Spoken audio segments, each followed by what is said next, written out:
Today's topic is positive procrastination. I'm Sarah Olivieri. For those of you who don't know me, I'm a #1 international best-selling author, a former executive director, a procrastinator, creator of the Impact Method, and I love helping organizations change the way they operate so they can make a bigger impact without getting overwhelmed or burning out. And today we're going to talk about what to do with your procrastination and how to turn it from a negative into a positive. So yes, I have procrastinated in the past. I perfected procrastination while I was an undergraduate student at the University of Chicago. This is the famous University of Chicago campus. And right over here is the International Relations building where I took many classes as I was an international studies major.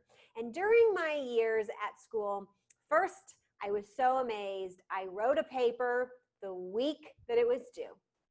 And then I was so amazed. I wrote a paper the day before it was due. And then I amazed myself even further. I wrote a paper the night before it was due, pulling an all-nighter. And finally, I'd reached the pinnacle of my procrastination when I wrote a paper the morning that it was due. And that morning it was due at noon, and the only way to get it to campus in time from where I lived, which was way over past this picture, was to get a friend to drive with me in my car to this building because you couldn't count on parking here. So I had to make sure I had a friend who could wait in the car with me so I could pull right up to this building here and run my paper up to where it was being collected just moments before the last minute. Now, this didn't necessarily help my paper writing, and years have passed, and I now have a way of understanding procrastination and dealing with procrastination that turns it into a positive rather than a negative. And that's what I'm going to teach you about in this training. So here's the problem with the problem of procrastination is we view it as a flaw, and we focus on changing ourselves. Have you ever said, I gotta stop procrastinating, I gotta stop procrastinating? And I made sure to double check my research before I prepared this presentation, and I came up with, there's lots and lots of views, they're studying procrastination, but this quote really summed up the problem with the problem of procrastination right now. This person from Carleton University said, he summed up procrastination saying, you know what you ought to do, and you're not able to bring yourself to do it. It's that gap between intention and action. And as many of you know, I'm a big nonviolent communication fan and think about judgment in language. And what is it? Why do you ought to do it? Why should you be the one who has to change? My message for you is I like you, especially all of you procrastinators, just the way you are. Just like Mr. Rogers. And I'll tell you, instead of you changing, I want your tasks to change. And this is what I'm calling the wabi-sabi procrastination mindset. Procrastination is not a flaw in you. In fact, I'm going to argue, and I'm going to sneeze. No, I'm not.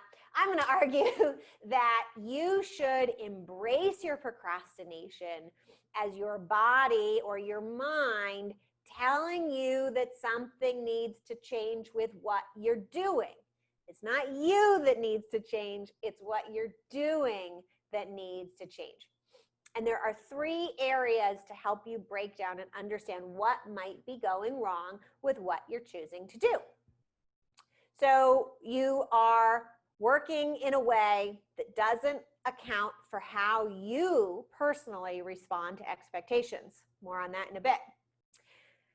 You have inaccurately assessed the nature or size of the task that you're procrastinating on. More on that too. Or you're working on something that's not exactly your forte and you probably shouldn't be doing it at all. I'll tell you, almost every time I've been running a team, when a team comes to me or a team member comes to me and says, I'm really not getting this done, I don't know what's wrong, 90% of the time my answer to them is, we really shouldn't be doing that. The reason why it's giving you so much grief is we were on the wrong track. Let's eliminate it altogether and figure out what we should be doing. So let's break these down. This is a micro training, so we're going quickly. There's a fantastic book. You should all read it. It's not very long. It's called The Four Tendencies by Gretchen Rubin. At the very least, you should go take the quiz on her website. We'll put the link when we send out the recording to this, but you can also just Google Four Tendencies quiz. What Gretchen Rubin found out is there are basically 4 buckets that people fall into with how they respond to expectations. And this is going to be a big lock for how to deal with procrastination. Oftentimes, people with procrastination, they work well when they hit right up against that deadline. Other people, I know accountability partners. I have a few accountability partners, although the truth for me is that my accountability partner usually gets a lot of benefit from me holding them accountable, but I don't usually get a ton of benefit from them holding me accountable. And I wondered why. Why does this work for people, but it doesn't help me?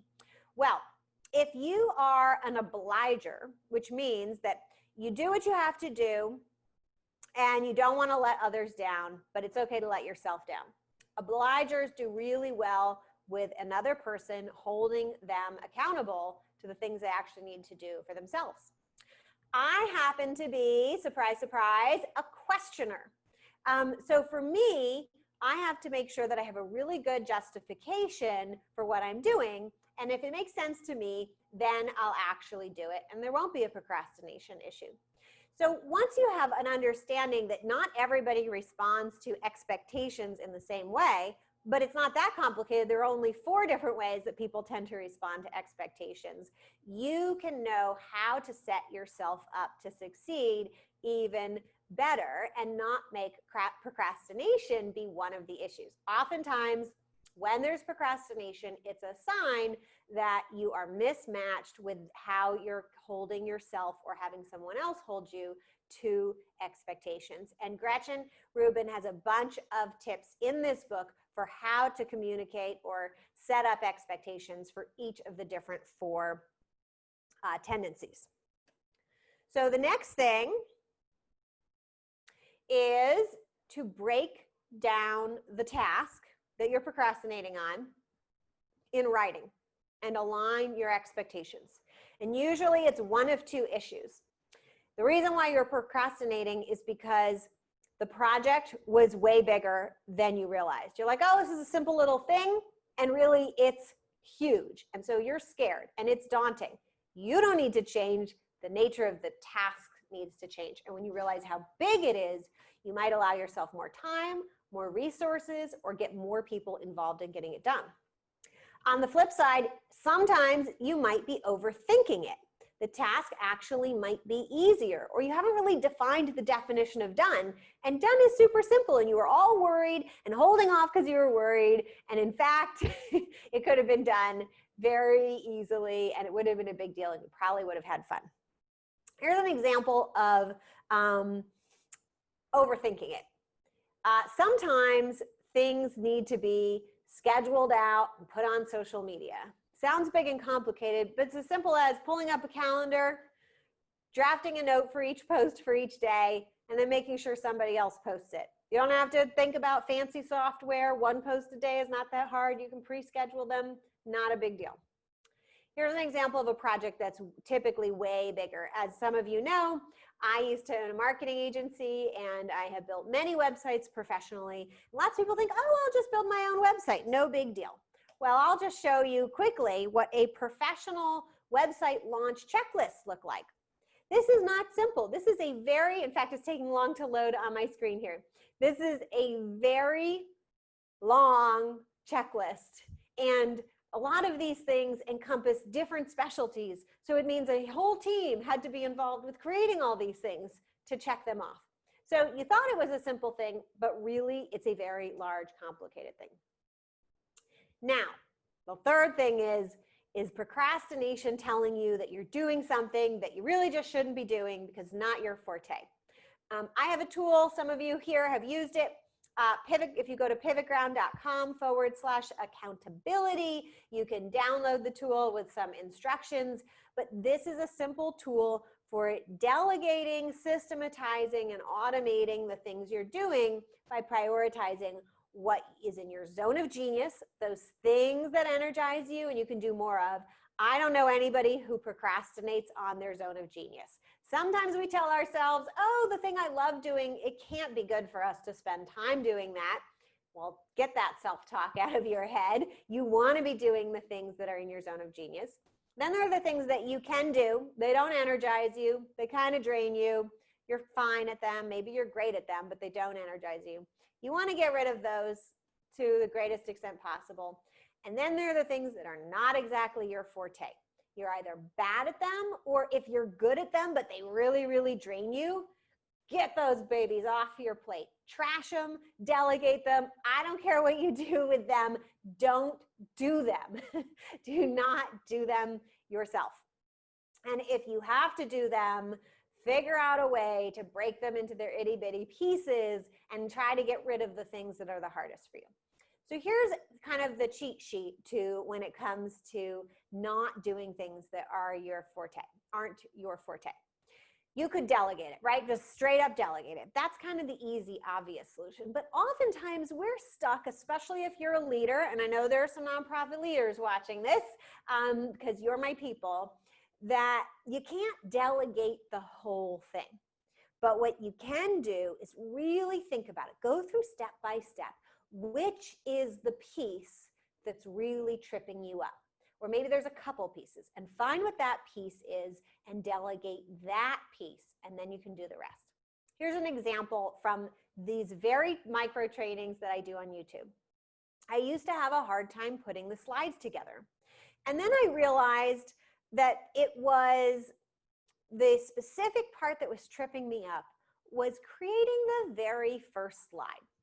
So first I created a template and I would copy that over, and that was good, but it wasn't great. And if you go back and look at my older videos, you'll see kind of a boring, they're this color intro slide, but it helped me get through and I was able to do them with more ease. But I still wasn't happy with that. And so I'd go in, I'd copy my first slide and be like, that's not really how I want it to look, but I better let that go because I won't get it done at all if I focus too much on that. And finally, I came up with a process. Turns out that at PivotGround, our communications manager, Rachel, is fantastic at creating the graphics. She creates the graphics for the micro trainings, and she creates the graphic and she puts it into my slide building tool with the description for the micro training. And then I'm set up to do all the things of creating the content for the slides that I really love doing and that don't trip me up at all. So that's how I delegate a small piece of the process, and it makes an exponential impact on the ease at which I create slides. So wherever you feel yourself getting stuck, if you can't delegate the whole thing, dig deep, go through step by step and ask yourself, which part of this process is what's really tripping me up? Is it the reading? Is it the writing? Is it the publishing? Is it the scheduling? I'll give you one more example. I have been on a lot of podcasts, over 50 now.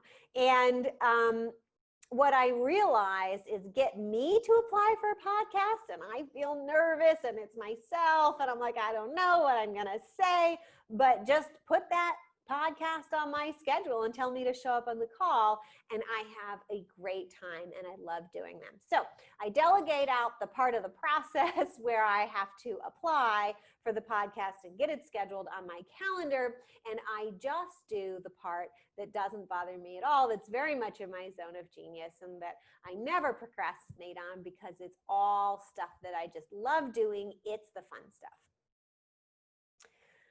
And last but not least, if you'd like to talk about procrastination, delegation, anything related to running your nonprofit, fundraising, leadership, I would love to offer you a free consultation, and you can go to pivotground.com/apply. One final note before we end, and then I'm going to take questions for those who are live on the call. I want you to give yourself permission to do the things you love, even if you have judged that they're not as important for your organization. I'm going to challenge you, even though I don't know what your thing is, and by all means schedule a call and I'll give you a reason, but I'm going to challenge you to say that that is a misconception for yourself. The things that you love doing the most in your organization are probably the most important things that you can be doing, even if they feel too good and too easy to be true.